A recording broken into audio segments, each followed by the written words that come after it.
Thank you, sir.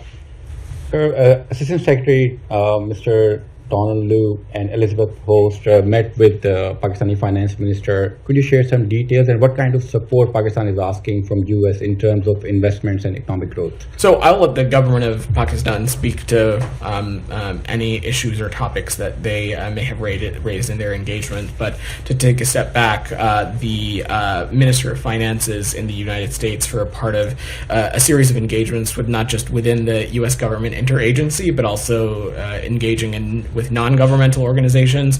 And he met with senior State Department officials here.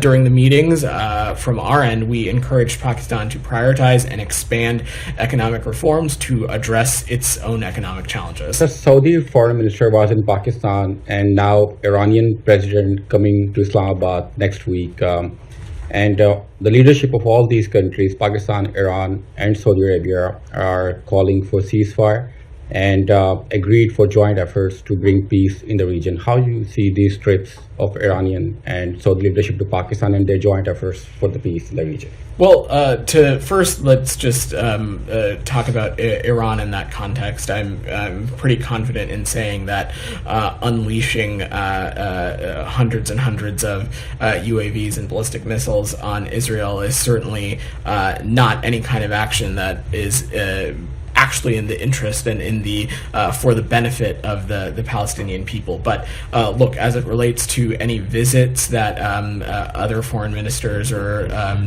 leaders might have, I will let their governments comment on that specifically.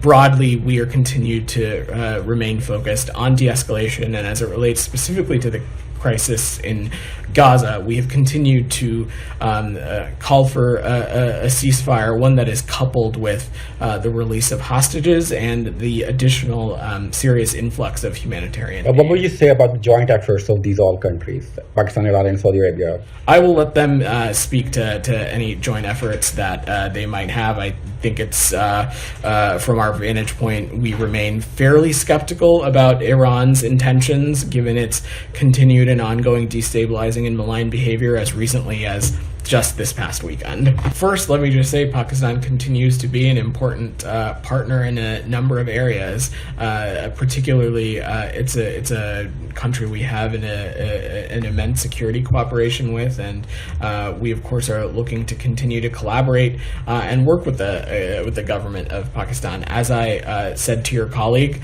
the finance minister was here to participate in a number of meetings, not just across the interagency, but with NGOs and other outside groups. And from the State Department's perspective, during our engagements with them, we encourage them to prioritize and expand economic reforms to address its economic challenges. Our partnership with Pakistan, our partnership with any government with Pakistan, is rooted in what is, of course, in the interest of the American people and the people of Pakistan, and governments that are committed to working for the people of Pakistan. That's always been the case.